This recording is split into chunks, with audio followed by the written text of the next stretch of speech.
Alright guys, this is New York Driver, and I wanted to give you a little bit more of a deep dive into the infotainment system of the Hyundai Sonata N-Line. It's pretty good. I'm not a huge tech person for tech in cars. You know, I buy cars personally and lease them to drive them. So, but I wanted to show you what it was like to use. It's Hyundai's system. It's BlueLink. Has a lot of features. You can link it to your phone on your app. You can use your phone to unlock the car. You can use your phone to start the engine. There's remote start. There's a smart trunk release that you can do. Tons and tons of options. It comes with a Bose stereo, 12 speaker. I wasn't that thrilled with it at first, but I did a lot of tweaking and changed my audio setup, and I think I found the best possible sound for this system. So I'm going to show you what my settings are in case you're interested, because it took me about a week or two to kind of get the sound from the Bose system to sound nice, for my ear anyway. The only thing I don't like really about these buttons here on the side, there's map, navigation, stars, a favorite, and then radio, media, seek, and setup. The only things I don't like is that they're capacitive touch, like there's no actual button to press. So if I want to do map, I just have to press on that spot. That's one of the reasons I actually left the beeping on whenever you press a button. Because sometimes when I'm driving, if I don't hear that beep, it's hard to tell if I hit the right thing or not. There is one knob right here, this power knob and volume knob. Sometimes when I'm driving, I don't like to be distracted with all of these different icons here, so I put the star here, my favorite, just to this screen, where it just says the time and the date. That's just a personal preference, of course. You guys can set it to whatever you like. So let's go back and we'll click on setup. When you click on setup, it gives you lots of different options. You have a back button, a home button, and there's a menu button. You can turn the display off if you want. You can search for things, user profile. You can set up this infotainment for different people driving the car. So how I have it set up with the safety systems and with the driver assist and the audio presets, I have it set up for me, but you can also set it up for different people. This way you just change the user profile and it automatically switches all the settings to what that person prefers. So that's kind of nice. There's display, sound, you can change buttons, voice recognition. If you are having trouble, then you can set that up and say different phrases. General, device, right? That's where you set up your Bluetooth and your Android Auto and Apple CarPlay, the Hyundai BlueLink, vehicle settings, and the navigation settings. So I'm not going to go in detail about every single last one because we'll be here for like 3 hours doing this. But if you click the home screen here, you can customize this to be 3 different things. So right here, if I had media playing, it would show up here. This is the built-in navigation, and then I have the time here. When you first get the car, it comes with a like a 30-day trial subscription to satellite radio, and it has weather here, stuff like that. I'm not that into satellite radio, but if you are, you can subscribe to that, and it's built right in, so that's nice if you like that. Other things, I don't have my smartphone connected yet. I'm just going to wait a minute to do that. If you wanted to get to other options here, all you have to do is slide over. So we can go straight to our map, even though there's a map button right here. Map and navigation are different. If you click on map, it takes you to the built-in navigation map. But if you click nav, that's where you can put in your points of interest and your address book and all that stuff, all right? So this is the built-in navigation, and it works fairly well, but like most people, I use Google Maps from my phone. So let's go back to setup. And under setup, a lot of the settings that you want to do are under vehicle. So you click vehicle. Now I have, if I can get that to focus right. So there's driver assistance, drive mode, climate, lights, door, the display cluster, convenience setting, and your digital key. And all of those have lots of submenus. So under driver assistance, I personally don't like a lot of the lane keep assist and all that stuff, all the quote-unquote driver nannies, as a lot of auto people call them. I don't like them. I don't like the car beeping at me and moving the steering wheel. You know, I'm the driver. I want to be in control of what the car is doing. So some things you can turn off, some things you can't turn off, which is kind of annoying actually, but I'll show you. So if you click on driver convenience, so here you have highway driving assist and highway auto curve slowdown. That will help you when you're on the highway.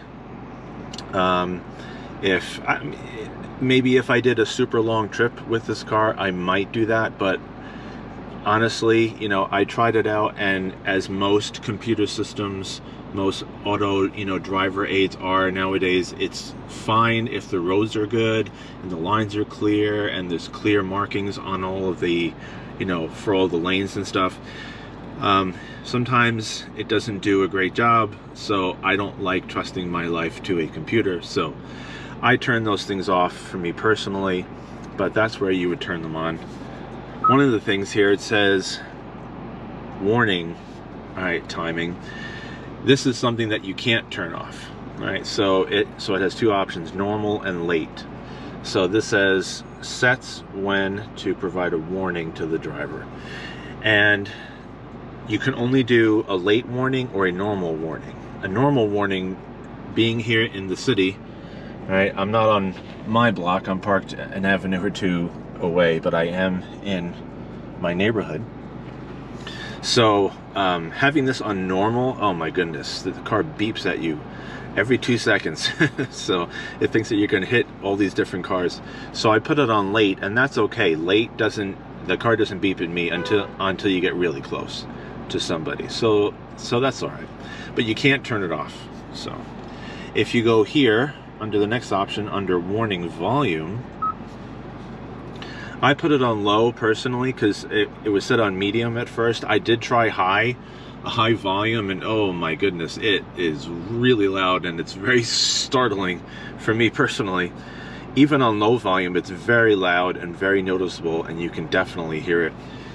On the gauge cluster here, this one on the right hand side, this one stops being a tachometer and it becomes warning, warning, and there's this big red circle and flashes and all kinds of beeping and everything. Sometimes it's really annoying and it actually kind of jolts me, and where I wish I could just turn this off, honestly, like completely off, but you can't. So driver attention warning. All right, so it says leading vehicle departure alert and inattentive driving warning. So again, maybe on a really long trip, you know, if you're getting tired, you know, the inattentive driver warning will tell you, hey, you know, you're a little drowsy, you know, your eyes aren't on the road. I guess that might be fine, you know, for some people. I don't personally want that on. I'm the driver. I can take care of myself. So, forward safety, you can have active. Now, this is something that I did leave on here in the city, because I found that the car, when it thinks you're, first it'll give you a warning, but if you don't stop and you don't slow down, then the car will brake automatically for you, which is a nice feature to have. I've really only felt the car do that once so far, and again, that was here in the city. I was, you know, driving down the street in between two avenues, and somebody went out really close to me, and of course I was paying attention and I stopped, but I could feel that the car had like extra power, extra braking power when I was doing that, and it was helpful. So I leave that on. You can make it active assist, you can have it just be a warning, or you can turn it off. But that's one of the safety systems that I've actually found helpful. Lane safety here, all right, again, this is off. This says lane safety function. This will, if you're not staying in your lane, it'll move you over. It'll actively steer the car, which I don't like, especially here in the city and in the roads in the suburbs around New York City. They're doing tons of construction, and I'm sure where you guys live too, sometimes when they're doing construction, they move the lanes over, and sometimes they paint new lines, and then there's old lines. Me as a human, you know, I can look at it and say, okay, I know where I'm supposed to follow, but I had it on, and it was in a construction area in Queens when we were going to the grandparents, and it actively tried to steer me into somebody else's lane because of how the lane lines were drawn. So again, you know, I'm sure these systems will get better. They continue to get better and better. You know, by law, certain things have to be in there. I know it's a selling point, but until they get 100% good, which I don't know if they'll ever get to that point, I would rather pay attention personally. And I hope you do too. Blind spot safety. I have this as a warning only, but you can have active assist, where if you're backing up and it sees something in your blind spot, or if you signal left or right, you know, to change lanes on the highway, and you and the car sees somebody in your blind spot, it'll actively steer you back into your lane. So I tried that. You know, no blind spot monitoring system is perfect. This one's not hypersensitive. The one on my Mazda 6 was really hypersensitive. You know, some car manufacturers don't use it as blind spot. You know, they warn you when the car is going to be in your blind spot, and they warn you after it's out of your blind spot, and I can clearly see it. You know, the car is right next to me. You know, all I have to do is turn my head like a little tiny bit. So I have that just as a warning. It's good for it to be there. Sometimes it's helpful if I can't see, if there's a lot of, you know, cars in traffic and stuff like that. It's helpful to have that warning. One of the things that, since I have kids, I did leave safe exit assist on. If you turn the car off and the car sees that there's something in the blind spot and somebody goes to open the door, like one of the rear doors, it won't let you. It'll lock the door, and it won't let you open it. So that's safe. You know, obviously we always keep ourselves as safe as we can, but you know, God forbid somebody just forgets and they go to open up their door, and you know, before we have time to say please don't do that or stop, you know, the car can automatically help. So that's something that I like personally. For parking safety here on the bottom, rear cross traffic safety, I have that on. Sometimes though in the city, it's kind of annoying where I'll be pulling into a spot, but then the car thinks that I'm gonna hit somebody, like a taxi who's coming up to pass me. So the taxi's going around me, and I'm kind of pulling into a spot here on the street. I've had it stop me like 2 or 3 times when it thought that I was going to hit the car, when I obviously, any human could tell that I wasn't going to do that. But you know, better to err on the side of caution, I guess. You know, the only thing that happened was that the car stopped very, very suddenly, and then I had to wait a second, and then when the system reset, which only took a second, then I could do it. So lots and lots of safety features on this car. Again, some I have off, some I have on. It's just personal preference, so you can set it however you like it. So if we go back and we go down here under drive mode has custom. Under custom, I have the powertrain set to Sport Plus, so the engine and the transmission are the most responsive, and then steering and sport, so it's a little bit quicker and a little bit heavier. And the electronic stability control, I leave that on. You can turn it off, but like I said in my driving portion for this car, if you turn it off, you're going to spin the wheels a lot. So I don't drive in a custom mode very much. I usually drive in sport mode, I'll show you guys this down here under drive mode.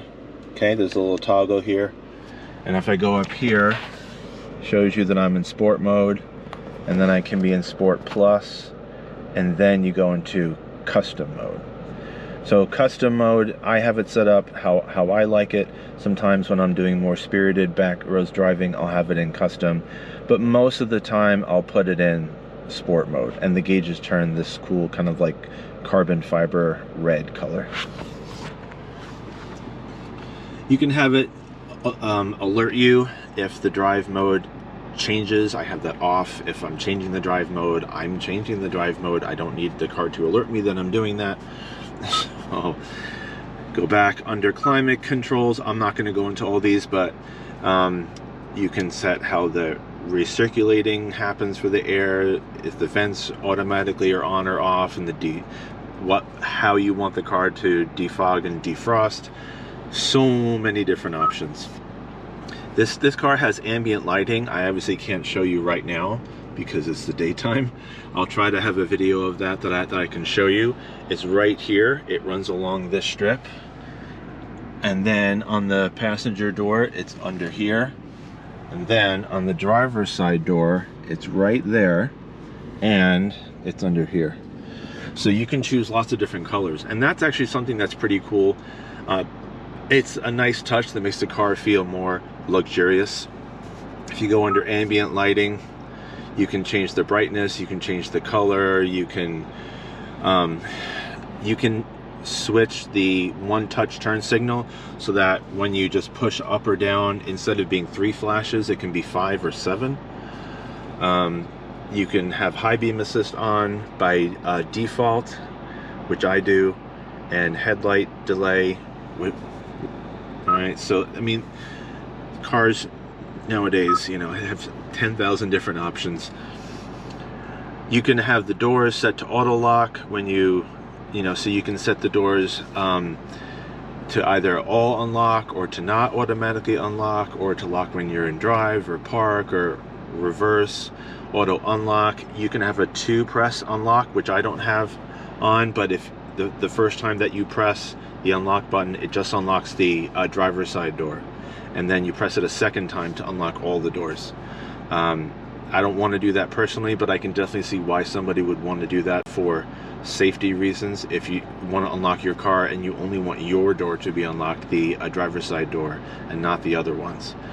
Smart trunk, again, I have that off. I don't need the car to open every time I stand behind it with my keys, but if you want to do that, that's cool.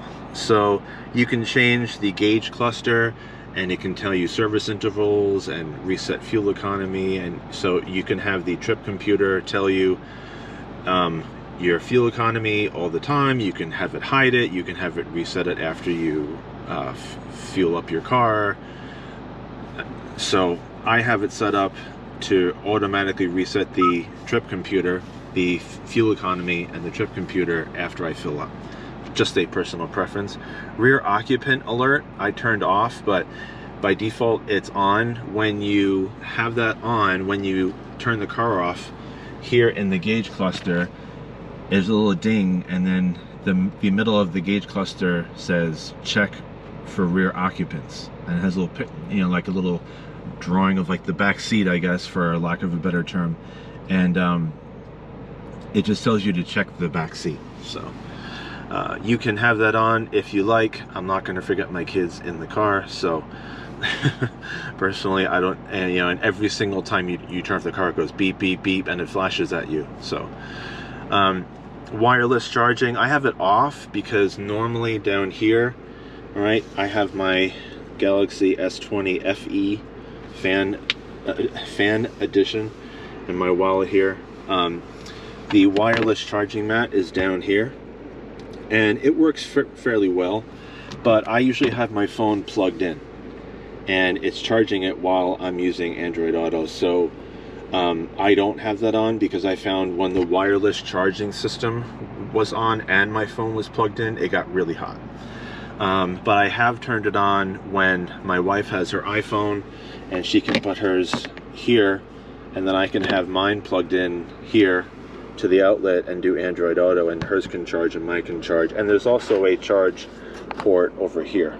So there's a port here to use with the infotainment and to charge it, and then there's a charge only port, and then there's a button here with a light to tell you if the Qi wireless charging is active or not. Vehicle auto shut off when you turn off the car. I'm sorry, no, that's the wrong thing. The vehicle auto shut off. If I open up the door to the car's on. If I open it up and then I close it, then it says vehicle will be turned off, and you can set it to 30 or 60 seconds, or you can turn it off. Digital key is with your smartphone, that's with your app. There's all kinds of different ways where you can reset. So those are the basic options here under vehicle settings. Okay, all of those settings I just showed you are under vehicle settings. Device connections is pretty straightforward. If you just click on that, you can set up your Bluetooth, you can control the Bluetooth voice prompts, you can control Android Auto and Apple CarPlay, how much of the screen they take up, if you want a split screen or not. And sounds right here. There's actually a lot of options for sounds. This is a Bose, so it has their center point surround technology, supposed to create like a artificial like surround sound effect. Being a music teacher, I don't like how that sounds. I did try it. The music sounds very distorted to my ear. It doesn't sound very natural. This is where you can turn on or off the beep. So this is off. You can turn it on. Sound tuning. So this is my setup here. After weeks and weeks of trying, I have the treble set to, if you guys can see this, sorry, set to +1, the mid-range is +1, the bass is +4, and I have the fader on so that it actually is putting the music more in the back than in the front. It has 12 speakers, but I found that with fader being at 0, which is what I normally do, balanced front and rear, it was very tinny sounding. You know, there's a subwoofer and there's bigger speakers in the back. So this particular system sounds a lot more balanced. The highs and the lows and the mids sound a lot better to my ear. If you have the bass turned up a little bit, treble and mid-range basically 0 but +1, and fader. So the music a little bit more in the rear speakers than in the front speakers. Sounds really nice. Also, I used to have Amazon Music HD, so it had CD quality or better for the audio files. But I recently switched to Apple Music, and because I tried out their spatial audio, and I think that their spatial audio, which is their high-res audio, sounds really nice. I think it sounds better, and all my other devices are, you know, Macs, or, you know, my wife has iPhones and stuff. So I have Apple Music that I use, and I have that plugged in here. I'll show you that in just a second. So I have that plugged in, and this way I'm not using Bluetooth, because Bluetooth audio sounds yuck. So there's no other way to describe it. If you're a music person, you know, Bluetooth, it has to, you know, basically, you know, very simply, it has to compress the audio. And when you know, I'm having this lossless, really nice HD sound, and then it compresses it when it sends it to the audio system, and then it sounds worse. So if I have it plugged in, then it's taking the actual files and it's hardwired, and it just takes audio from the phone and brings it right into the system, and then it sounds really nice. There's a definite noticeable difference when you have your phone plugged in and listening to music, or if you're listening on Bluetooth with this particular system. Really, really big difference. Driving guidance, again, I told you guys this, that, you know, I don't want to make this video too long, but I'll go quickly through these things here. Under driving guidance, it has parking safety priority, so you can lower the audio when you're parking, when the assist is on. So if I put on the rear view camera if I put the car into R and I'm backing up, it'll automatically lower the music if I have it on. I turned off most of the navigation guidance things because it just says play audio navigation guidance during phone calls and stuff like that. I personally turn that off, so you guys can set that up however you like. System volumes, you can go under and you can set the beep is on 3, the ringtone's on 20, voice recognition, prompts, voice prompts, navigation. Again, there's so many different options, so you can set this up exactly how you want this to be. FM radio noise control, I have that on minimum noise reduction, so that it balances the original sound with some background noise. You can have the original sound where it doesn't do any filtering of background noise, or you can have it on a lot, so it tries to filter out any popping or crackling and stuff. Active sound design selects the engine sound mode. I have mine on off because I don't want the speakers in the car. Here's one, right, just to show you. Over here is a Bose speaker right there. I don't want pumped in fake audio sound coming through the speakers while I'm listening to music. Just a personal preference. It doesn't sound bad. You can have it on soft, normal, or strong. Strong, anytime you even tap the gas, it sounds like the engine is like vroom, vroom, vroom, vroom. It's like that's a little too much for me personally. I don't know why you would want that in a Sonata N-Line, but if you like that, cool. I have it off. I tried all the different settings. I personally just like natural engine sounds. Just my personal preference. All right, so here's the home screen again. I'm not going to really go into the other ones too much. Again, you click on setup, or you can click on setup here. The display, just do this quickly. The display, you can do, if it's auto brightness, if it's you can set it to it's always day or it's always night. You can link it to the you can link to cluster illumination controls. Blue light filter, I do have that on because I find that the screen is a little bit too bright and glary. The blue light filter makes it be a little bit more natural to my eyes.